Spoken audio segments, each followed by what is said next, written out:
Breaking news చూస్తున్నాం. వనపర్తి కాంగ్రెస్ లో విభేదాలు తారస్థాయికి చేరుతా ఉన్నాయి.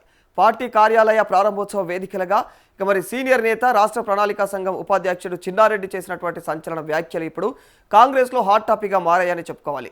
భరిస్తున్నా కాబట్టే పార్టీలో కొనసాగుతున్నా, లేదంటే మరో జీవన్ రెడ్డిని అయ్యేవాడిని అంటూ చిన్నారెడ్డి చేసినటువంటి కామెంట్స్ రాజకీయంగా ప్రకంపనలు రేపుతున్నాయి.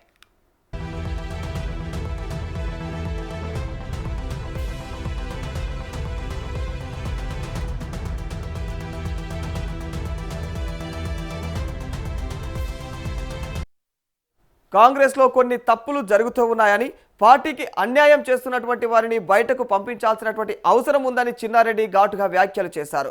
వనపర్తిలో కొందరు పార్టీని సర్వనాశనం చేస్తున్నారని కూడా ఆయన ఆరోపించడం జరిగింది. గత అసెంబ్లీ ఎన్నికల్లో తనకు టికెట్ దక్కకపోవడం పైన కూడా ఆయన తీవ్రమైనటువంటి అసంతృప్తిని వ్యక్తం చేశారు. ఇక డబ్బుకు ఆశపడి అధిష్టానం తనకు టికెట్ ఇవ్వలేదంటూ కూడా సంచలనమైనటువంటి ఆరోపణలు చేశారు.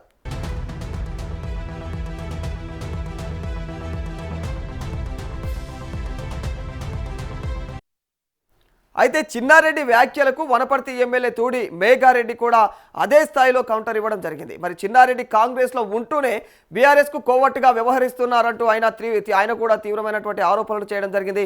మరి బీఆర్ఎస్ నేతలను వెంట పెట్టుకొని సచివాలయం చుట్టూ కూడా తిరిగేది చిన్నారెడ్డేనని చెప్పేసి వ్యాఖ్యానించారు. మరి సచివాలయ సీసీటీవీ ఫుటేజ్ పరిశీలిస్తే ఎవరు కాంగ్రెస్ ఎవరు బీఆర్ఎస్ అనేది కూడా స్పష్టమవుతుందని చెప్పేసి మేఘారెడ్డి ఘాటు వ్యాఖ్యలు చేశారు.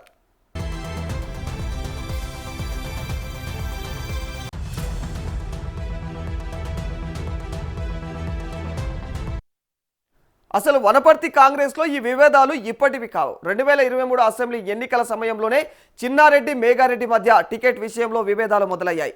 తొలుత చిన్నారెడ్డి పేరును కాంగ్రెస్ ప్రకటించినప్పటికీ చివరి నిమిషంలో మేఘారెడ్డికి టికెట్ దక్కింది. చిన్నారెడ్డి టికెట్ త్యాగం చేసి మేఘారెడ్డిని గెలుపు కోసం కూడా ఆయన పనిచేయడం జరిగింది.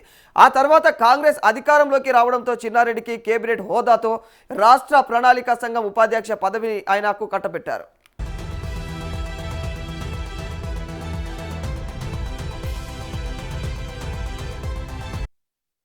కానీ పదవులు, పార్టీలో ఆధిపత్యం, కొత్త నేతల చేరికలు ఇలా ఒక్కో అంశం కూడా ఇద్దరి మధ్య దూరాన్ని పెంచిందన్నటువంటి చర్చ కూడా కొనసాగుతోంది. వనపర్తిలో ఇద్దరు నేతలు వేరువేరు వర్గాలుగా కూడా రాజకీయాలు చేస్తున్నారన్నటువంటి కథనాలు గతంలోనూ వచ్చాయి. మరి దీంతో ఇప్పుడు చిన్నారెడ్డి చేసినటువంటి తాజా వ్యాఖ్యలు పాత విభేదాలకు మళ్ళీ ఆజ్యం పోశాయా అన్నటువంటి అభిప్రాయాలు వ్యక్తమవుతున్నాయి.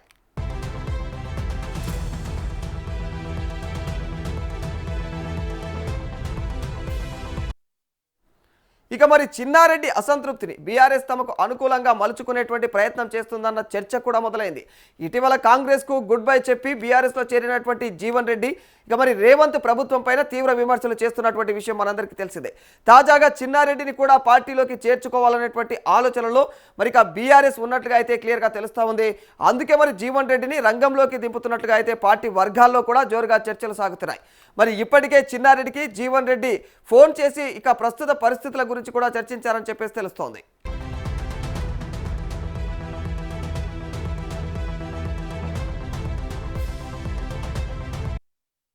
చిన్నారెడ్డి కూడా బీఆర్ఎస్లోకి చేరే ప్రతిపాదనకు సానుకూలంగా స్పందించారని చెప్పేసి కార్యకర్తల్లో కూడా టాక్ నడుస్తూ ఉంది. మరి ఒక డేట్ చూసుకొని చిన్నారెడ్డి అయితే బీఆర్ఎస్ పెద్దలతో సమావేశం అవ్వడానికి కూడా ప్లాన్ చేసుకోవాలని కూడా మరి బీఆర్ఎస్ పార్టీ నేతలు సూచించారని చెప్పేసి చర్చ జరుగుతోంది.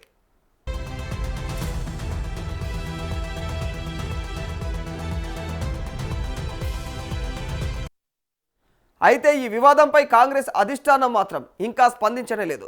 మరి ఇక వచ్చే ఎన్నికల సమయానికి చిన్నారెడ్డికి కాంగ్రెస్లో ఎలాంటి ప్రాధాన్యత దక్కుతుంది, ఆయన రాజకీయ భవిష్యత్తుకు ఏదైనా భరోసా ఇచ్చి బుజ్జగించేటువంటి ప్రయత్నం చేస్తారా, లేదా మరి చిన్నారెడ్డి రేపే ఇంకా వేరేటువంటి ప్రయత్నం కూడా చూసుకుంటారా అనేది కూడా ప్రస్తుతం అయితే తెలంగాణ రాజకీయాల్లో అయితే ఆసక్తికరంగా మారిందని చెప్పాలి.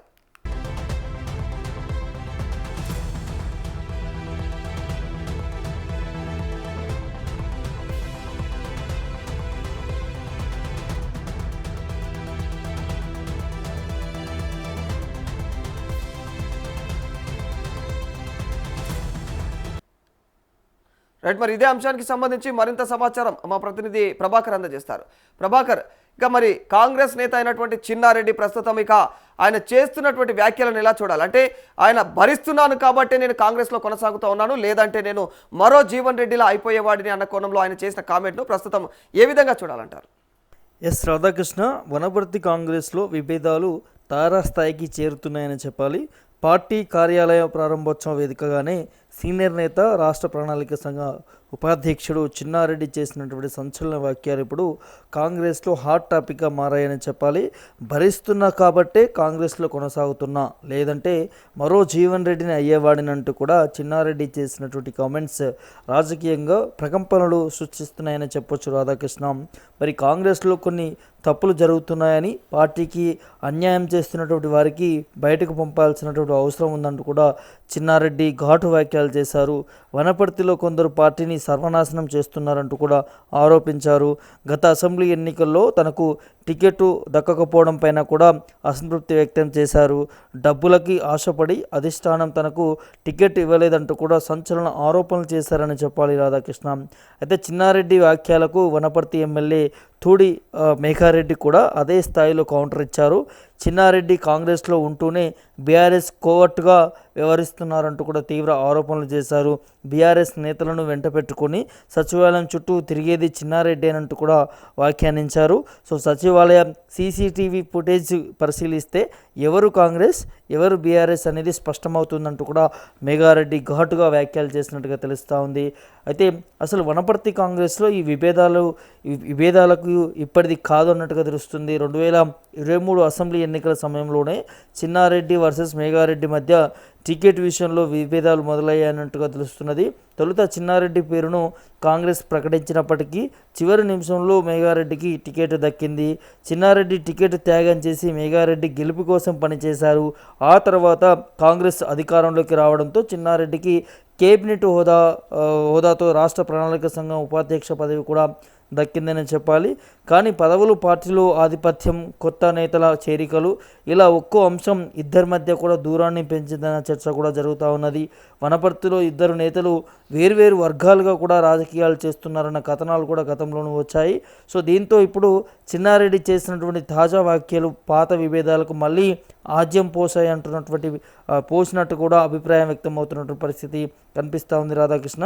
అయితే ఇక చిన్నారెడ్డి అసంతృప్తిని బీఆర్ఎస్ తమకు అనుకూలంగా మలుచుకునేటటువంటి ప్రయత్నం కూడా చేస్తున్నట్టుగా కొంత చర్చ కూడా మొదలైంది. ఇటీవల కాంగ్రెస్కు గుడ్ బై చెప్పి బీఆర్ఎస్లో చేరినటువంటి జీవన్ రెడ్డి రేవంత్ ప్రభుత్వం పైన తీవ్ర విమర్శలు చేస్తున్నారు. సో తాజాగా చిన్నారెడ్డిని కూడా పార్టీలోకి చేర్చుకోవాలనే ఆలోచనలో బీఆర్ఎస్ ఉన్నట్లు కూడా తెలుస్తూ ఉంది.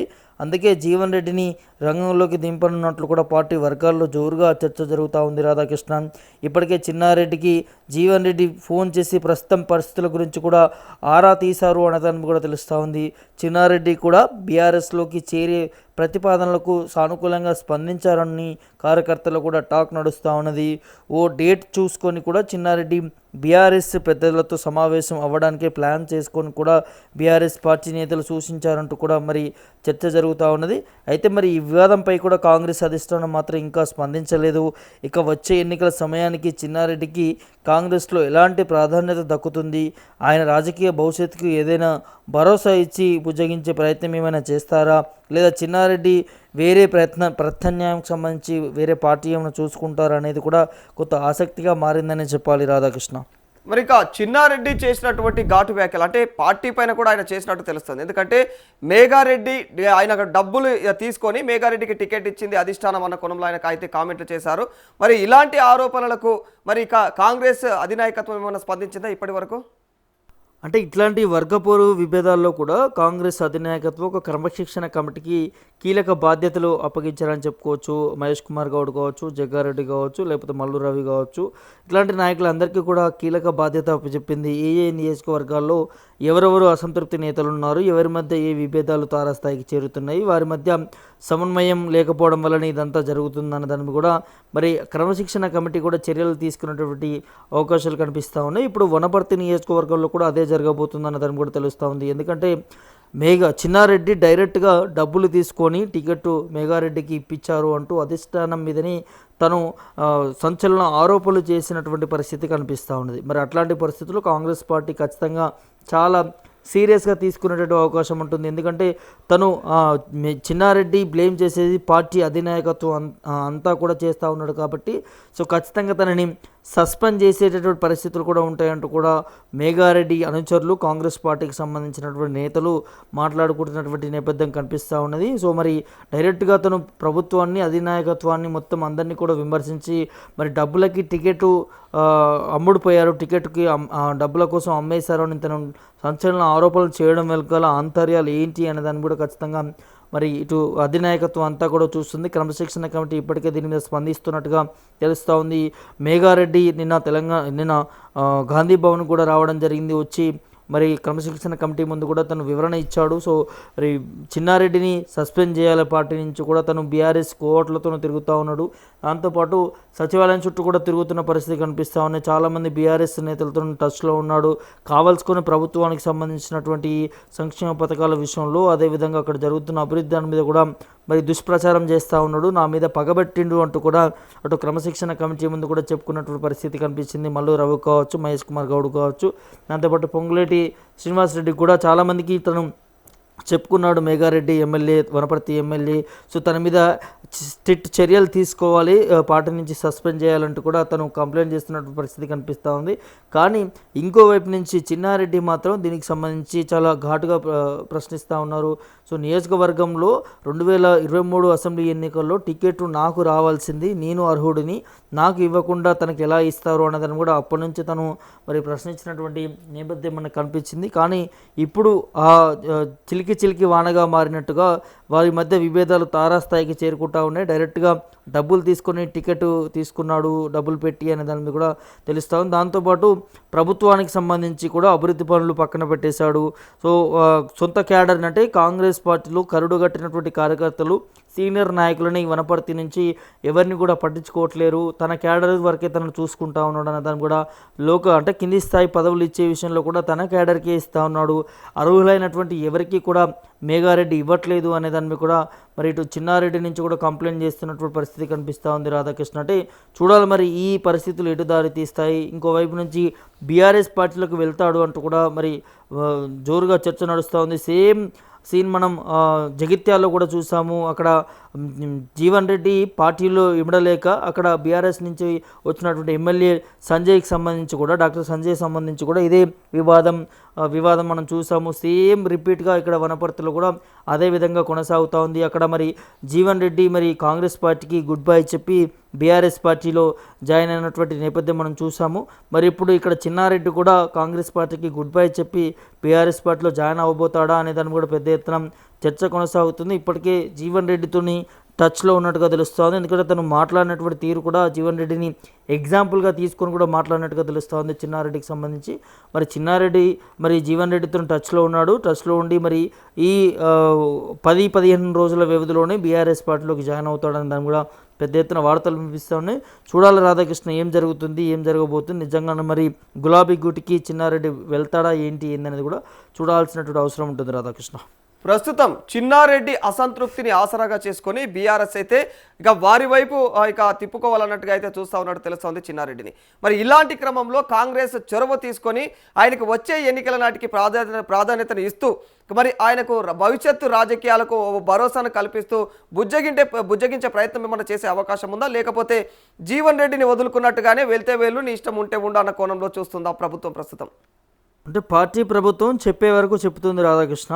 అంటే ఇలాంటి కార్యక్రమాలకి దారి తీయకుండా సఖ్యతతోని ఇరు నాయకులు అంటే ఇటు మేఘారెడ్డి చిన్నారెడ్డి మధ్య కూడా ఒక ఒప్పందాన్ని తీసుకొచ్చే ప్రయత్నం చేస్తుంది. వారి మరి చెప్పి మందలించే ప్రయత్నం కూడా చేస్తుంది. వినని ఎడల ఖచ్చితంగా పార్టీ నుంచి తీసుకోవాల్సినటువంటి క్రమశిక్షణ చర్యలు తీసుకునేటువంటి అవకాశాలు కనిపిస్తూ ఉన్నాయి. మరి ఏం జరుగుతుందనే దాని మీద కొంత ఆసక్తిగా నెలకొన్నటువంటి పరిస్థితి చెప్పుకోవచ్చు. గతంలో కూడా చాలామంది ఇదే విభేదాల్లో కూడా సర్ది చెప్పే ప్రయత్నం చేసింది పార్టీ.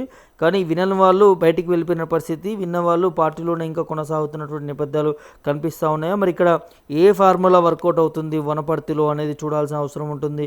ఇంకోవైపు మరి 2 సంవత్సరాల లోపటిని ఇంకా అసెంబ్లీ ఎన్నికలు రాబోతూ ఉన్నాయి కాబట్టి మరి ఈ ఎన్నికల ముందట ఇట్లాంటివి వర్గపోరు నడుస్తుంటే కాంగ్రెస్ పార్టీకి పెద్ద ఎత్తున మరి వ్యతిరేకత ఉండేటటువంటి పరిస్థితులు ఉంటాయి. కాబట్టి ఈ విషయంలో చాలా త్వరగా స్పందించి ఇట్లాంటి వర్గపోరులు నడుస్తున్నటువంటి నియోజకవర్గాల్లో కూడా మంత్రులకి డైరెక్ట్గా మరి ముఖ్యమంత్రి రేవంత్ రెడ్డి ఆదేశాలు ఇస్తున్నట్టుగా తెలుస్తూ ఉంది. ఇవన్నీ కూడా ఇంటర్నల్గానే సాల్వ్ చేయాలి, క్రమశిక్షణ కమిటీ వరకు కూడా రానియకుండా సో నాయకుల మధ్య సఖ్యత తీసుకురావాలనే దాన్ని కూడా ముఖ్యమంత్రి రేవంత్ రెడ్డి ఇప్పటికే ఆ జిల్లాల మంత్రులకు కూడా సూచనలు జారీ చేసినట్టుగా తెలుస్తూ ఉంది. మరి వనపర్తిలో ఏం జరుగుతుంది, రాజకీయం ఇంకా ఎటు దారి తీస్తుంది అనేది కూడా చూడాల్సినటువంటి అవసరం ఉంటుంది. Radhakrishna. Right, thank you Prabhakar. ఇది ఓవరాల్గా అంటే వనపర్తి రాజకీయాలు మరోసారి హాట్ టాపిక్గా మారిపోయాయి. ఓవైపు చిన్నారెడ్డి వర్సెస్ మేఘారెడ్డి అనేటువంటి కోణంలో అయితే కొనసాగుతూ ఉన్నాయి రాజకీయాలు. మరి ప్రభుత్వం ఎవరిని బుజ్జగిస్తుంది అంటే కాంగ్రెస్ అధినాయకత్వం ఎవరిని బుజ్జగించే అవకాశం ఉంటుంది? అటు చిన్నారెడ్డిని కాపాడుకుంటుందా, లేకపోతే జీవన్ రెడ్డిని కోల్పోయినట్లుగా నిజంగానే ఇక చిన్నారెడ్డిని కూడా వదులుకునేటువంటి అవకాశం ఉంటుందా అనేది మాత్రం సర్వత్రా ఆసక్తికరంగానే మారిందని చెప్పుకోవాలి. మరి ఇలాంటి వ్యవహారంలో మరి వచ్చే ఎన్నికల నాటికైనా సరే ఒకవేళ చిన్నారెడ్డిని కాంగ్రెస్లో ప్రాధాన్యతను కల్పిస్తూ ఆయనకు రాజకీయ భవిష్యత్తును ఏదైనా చూపించేటువంటి అవకాశం ఉందా అన్న కోణంలో కూడా మరి ఆలోచిస్తూ ఉన్నట్టు తెలుస్తూ ఉంది. ఏది ఏమైనా ఒకవేళ చిన్నారెడ్డి గురించి ఖచ్చితంగా కాంగ్రెస్ అధినాయకత్వం ఆలోచించకపోతే, ఒక స్టెప్ ముందుకు వేయకపోతే మాత్రం ఖచ్చితంగా పరిణామాలు జీవన్ రెడ్డి వ్యవహారం లాగానే కొనసాగే అవకాశం ఉంటుంది. ఏది ఏమైనా కూడా రాష్ట్రంలో ఎప్పటికప్పుడు కూడా వర్గపోరు మాత్రం కొనసాగుతూనే ఉంది. పక్షానికి ఒక వర్గపోరు అన్న కోణంలో అయితే కొనసాగుతూనే ఉంది. ఒక నియోజకవర్గంలో సద్దుమణిగించి అక్కడి పరిస్థితులు చల్లబరిచేలోగా మరో నియోజకవర్గంలో మళ్ళీ వర్గపోరు అనేది స్టార్ట్ అవుతా ఉంది. అసంతృప్తులు కొనసాగుతూ ఉన్నాయి. మరి ఈ వ్యవహారాలు ఎక్కడ సమస్య ఎక్కడ ఉంది అనేది మాత్రం ఎవరికి అంతుచిక్కని ప్రశ్నగానే మారిపోయిందనే చెప్పాలి.